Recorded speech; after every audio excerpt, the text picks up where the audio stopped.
Okay, let's move on to Vampires Masquerade. I kinda like Vampire Masquerade. Bloodlines, for example, game Yeah. was in the early 2000s. I liked it a lot, and at some point I wanna try a Vampire Masquerade, also TTRPG. If there's any DMs out there that are really good at running Vampire Masquerade, come on the show and you can run us through that. Someday we will definitely try it out. So, today's another RPG horror story is from Elendor 5. It is about Vampire the Masquerade TTRPG and the Princess Pet Werewolf. Pet Werewolf. This happened on some play-by-post site years ago. We were playing Vampire the Masquerade 20th Anniversary Edition. We were all a bunch of neonates, which are newly turned vampires in this game. In San Francisco, some small group of renegade vampires was causing trouble, and the prince, the highest ranking representative of the Camarilla, is in that city. He wanted us to investigate them and get rid of these rogue vampires, because we can't have rogue vampires. That's too I far. would be a rogue vampire. Me too. My big bad is the prince. Yes. We're going after him. In the middle of this meeting, some half-naked guy wearing a spiked dog collar, crawling around on all fours and holding a dog leash with his teeth, comes inside. Apparently, he took himself for a walk. He's holding his own leash in his teeth. It is like in that music video of Rammstein, Mein Teil. So he comes in, he brings the dog leash to the prince. The prince dismisses him with, Don't worry, I'll take you out for a walk soon. yeah, what? I don't get it. So this guy walked in and is basically asking the prince to take him for a walk, carrying his own leash in his mouth. My dog doesn't go that far, but he does get excited when I tell him we're going for a walk. My dog has a whole garden. Huge one. Yeah. There is some place where it does its job. He does his business back there. Yeah, I don't know even where. It doesn't matter. It's good fertilizer for the garden. Yes. It was very weird, but this is Vampire the Masquerade, so some amount of weird is expected. The storyteller resumed the meeting in the same post, so we all kind of just brushed it off. This part is mostly uneventful.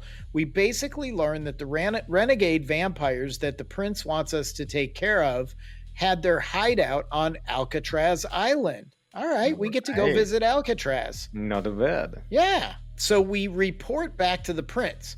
When we come in, the prince is petting the half-naked man with a dog collar, who is licking his face like a dog. Yes. I'm getting grossed out again. We try our best to ignore this weird presumed ghoul. So they're assuming that this person is some kind of ghoul, Yeah, basically a type of vampiric servant, and tell the prince what they've learned. After we tell the prince everything, he turns to the guy with the dog collar and says that he's going to take him for a walk tomorrow. You can't tell a dog you're going to walk it tomorrow. You go to your toilet tomorrow. And the storyteller then pointed out that while he was saying that, he glanced at us with an evil smile. Another little creepy. I'll take you for a walk tomorrow, and then gives him a creepy, evil smile. Oh, yes, this prince deserves to be BBG from Rogue Vampires. Yeah, we're going to kill that guy. So the next night, we're supposed to go to the hideout on Alcatraz Island to deal with the renegade vampires. The dog collar guy does not show up this time, to everyone's relief. The prince, apparently the prince shows up, I guess. They move into there and back. I think he just, it's a little out of order. So they go, the dog collar guy doesn't show up. The prince had told them that there's a specific boat to use to get there and gave some innocuous reasons. He puts it in quotes, reasons. Due to the prince's odd behavior, we were suspecting that he's setting up some kind of trap for us or intending to sacrifice us in some way to achieve his goals.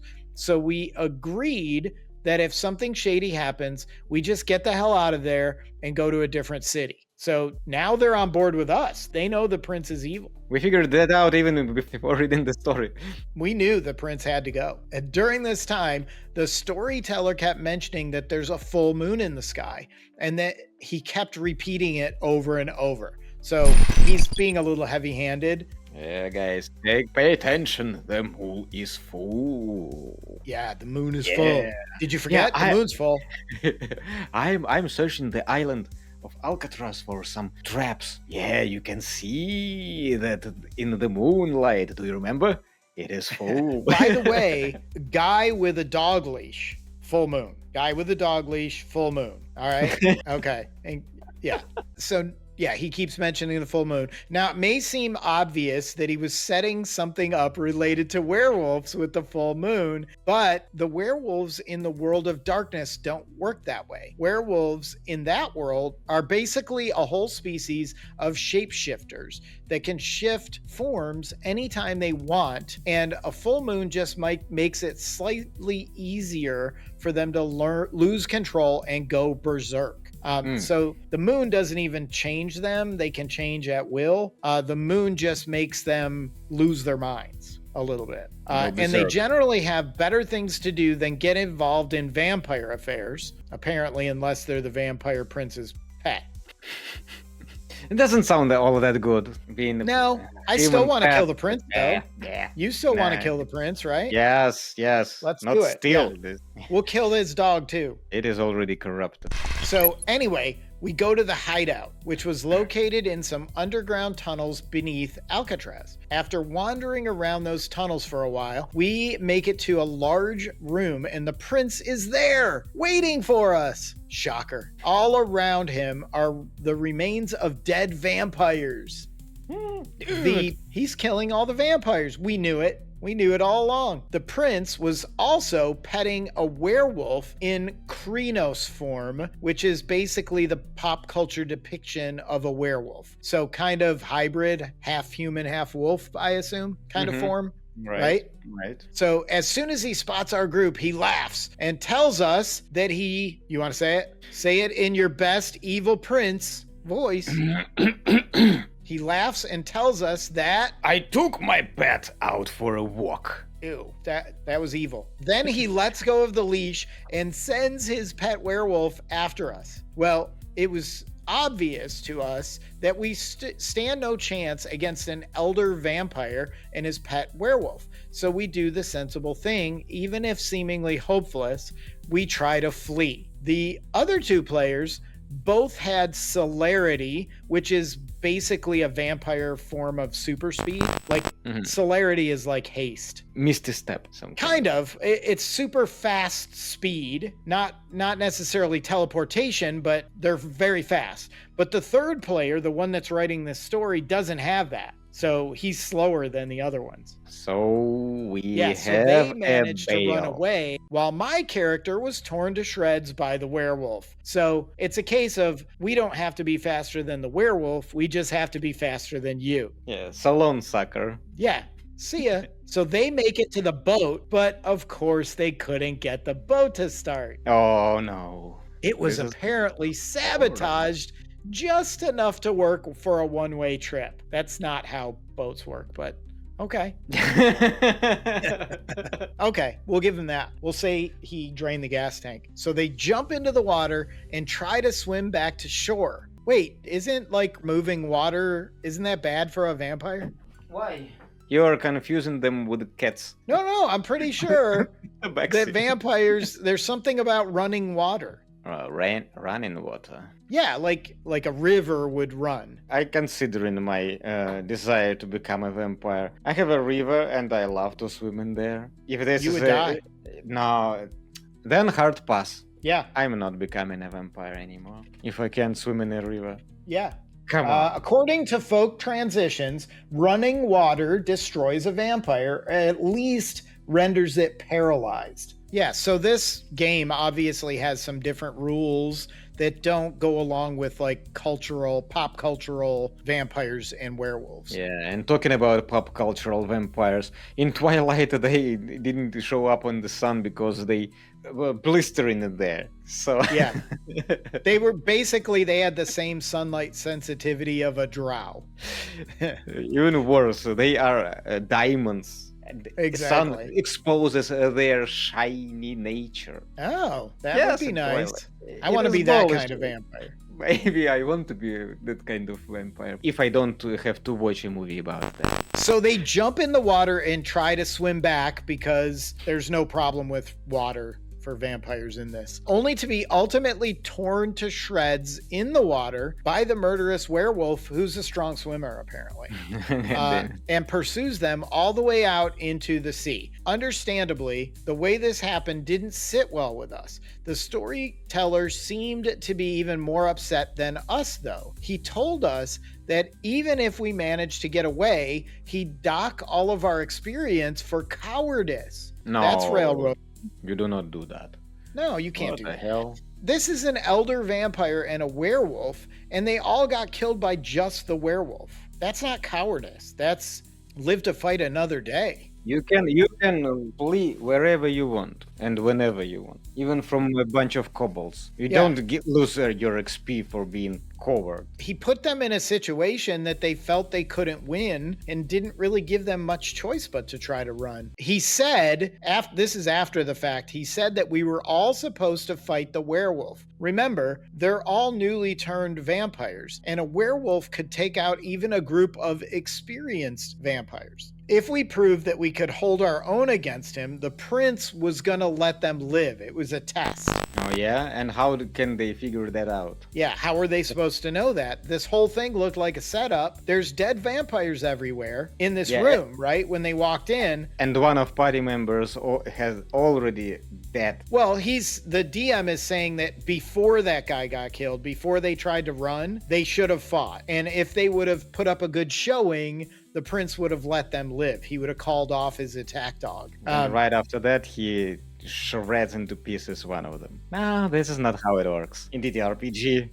Apparently, it was supposed to be some test from the prince. For what purpose, who knows? They'll never know because they all got killed and shredded. The prince never said anything about it in character. We only learned it from the storyteller later, after they were all dead. Anyway, the storyteller ended up deleting the game because none of us wanted to play anymore anyway. They're all dead. They would have had to start new characters to play again. As for the werewolf, there were no weirdly detailed descriptions or anything like that. And from what I remember of what the storyteller said after our characters died, he seemingly just thought it would be funny to have the werewolf literally act like a pet dog. So he was trying to be funny and he just made it weird. Like, why would a werewolf act like a pet? I'm reminding you that maybe he was a big fan of Rammstein. And remember the Mein Teil music video. It could be. Do we know where this comes from? I don't think we can tell. Either way, Rammstein is famous all over the world, especially in Europe. Yeah.